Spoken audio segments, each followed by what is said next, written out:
Welcome to PoliticKIng. I'm Larry King. Coming up soon, a fascinating talk with a university professor and historian who warns of coded racial comments being used in today's political speak that are further dividing an already fractured electorate. But first, the Republican congressman who traveled halfway around the world to help free a political prisoner in Myanmar, and where the fight to free other political prisoners around the globe goes from here. Aaron Schock of Illinois. He joins me from the Cannon Rotunda on Capitol Hill. He serves on the House Ways and Means Committee, also a member of the House Budget Committee, and he has the distinction of being the very first guest on PoliticKIng when we launched in the summer of 2013. Thanks for joining us again, Congressman. Thank you for having me, Larry, and it's good to see you doing so well. Thank you. You too. We'll talk about your work to free Dr. Nyan. But first, what's your reaction to what happened in Jordan and following what happened to that horrible story of the killing of the man by fire by ISIS? What's your reaction to all of that? I think it shows the senseless cruelty that ISIS can demonstrate for the whole world.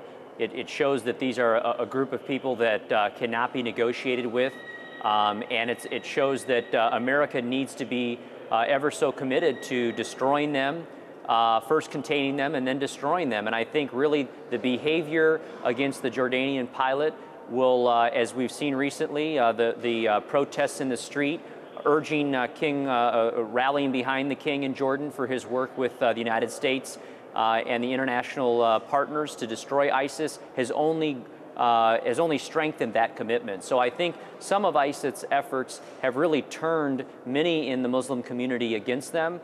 And certainly when you see the photographs of that individual being burned alive in the cage, I'm not sure there's any more inhumane way to die. And I think it just reminds us of how cruel and nasty these people are. I happened to see the full tape of it. It is unbelievable. What do you think of Jordan's executing those two prisoners in response? Well, I think, first of all, these are two individuals who were already convicted and already sentenced to death and were awaiting capital punishment. And I think the king was probably correct in that region of the world of responding to force with force and making it clear to these individuals after Jordan had repeatedly asked for proof that the pilot was alive, and after ISIS repeatedly refused to provide proof that the pilot was still alive, and the pilot was clearly killed in a very heinous way, for the king to execute these two individuals who were already condemned to death because of their crimes. Before we talk about Dr. Nyan, one other thing. What do you think the United States should be doing, or what else can we be doing? Well, on the issue of ISIS? Yeah.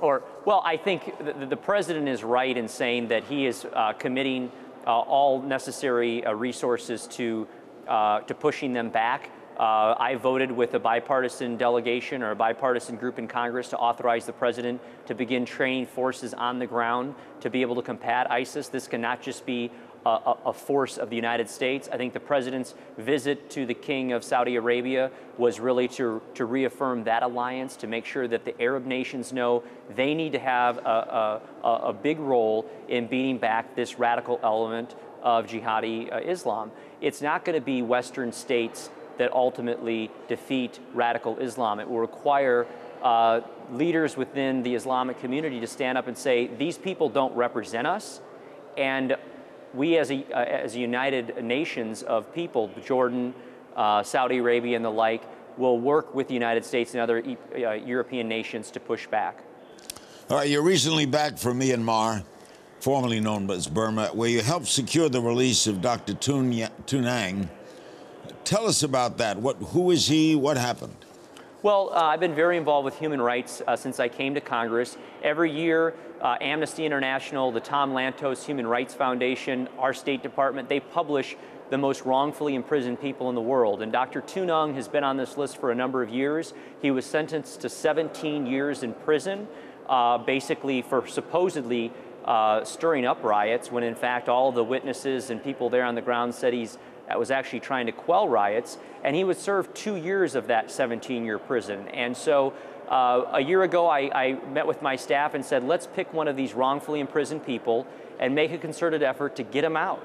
And so that's what we did over the past year, working different angles, trying to get to the government of Myanmar. And we were successful in convincing the leadership there that if they want to move into the 21st century, if they want sanctions that are currently on their country by the United States lifted, they can't have people in their country that are wrongfully imprisoned. And Tun Aung was really emblematic and representative of many others who are still in prison. But I think it was a first good step in the right direction for the government of Myanmar to release him. And it was exciting for me to be there to reunite him with his daughter and son-in-law, and then eventually his wife, who is suffering from cancer. What did you say that made him get released? Well, I basically said, look, the reason the president's come to your country twice in his presidency is because the United States stands ready to help you become a first world country. We're excited that you're going to conduct your second free and open elections this year in a decade. The last several decades, it's been a military rule country. We want to help you. We want to support you. As the largest, the freest democracy in the country, the United States, we want to be there as your ally, but you can't put political prisoners behind bars because they disagree with you. And so as a member of Congress, they didn't have many members of Congress they have a relationship with, and so my pledge to them really was, if they'll make this first step of releasing Dr. Tun Aung, my commitment to them is to continue to help them move into the 21st century and a democracy. Okay, during his recent trip to Saudi Arabia, and I salute you for what you did. Thank you. The president did not hit them hard on their works on the work or lack of work on human rights. Should he have? Well, I think, I don't know what he said privately, but I would hope that privately, I know that when the president went to Myanmar, the State Department had asked for Dr. Tun Aung's release before, even though the president didn't mention it in his news conference in Myanmar. And so I don't know what the president said to the Saudi king behind closed doors, but the message needs to be that, we expect the right of religious freedom and the respect of human rights in all countries, including Saudi Arabia. And certainly that's a country that has a history of not being kind to people of different religious faiths, certainly those who wish to proselytize, and has political prisoners currently within its prisons. So these victims are all over the world, and in Dr. Tun Aung's case is just a reminder that as members of Congress and people that live in the freest country on the earth, we can be advocates and we can affect change if we put our mind, energy, and effort behind it. Congressman Schock, you recently were in Rome. You had a private audience with Pope Francis. What was that like? Well, he's everything that I thought he was going to be and then some. Very charming, clearly not into all the pomp and circumstance around him. No. Very kind, gentle, engaging, cracked a few jokes. But, I commended him for his work on refocusing the church's efforts on the poor and reaching out. Certainly we talked about the importance of life. It was the 70th anniversary of the freeing of Auschwitz and the anniversary of the end of the Holocaust. And we talked about the need for people of different faiths to stand up, whether they're Christians, Muslims, or Jewish people who are being wrongfully persecuted, or in the case of the Holocaust, murdered. It's incumbent upon all of us to speak up on their behalf, and regardless of age or religion. And so that was a message that the Pope and I, found in common, some ground, and it was a delightful meeting. Thank you, Congressman. Always good seeing you. Next time it'll be in person. I'd love it. Thanks, Larry. Good to be with you. Congressman Aaron Schock, Republican of Illinois.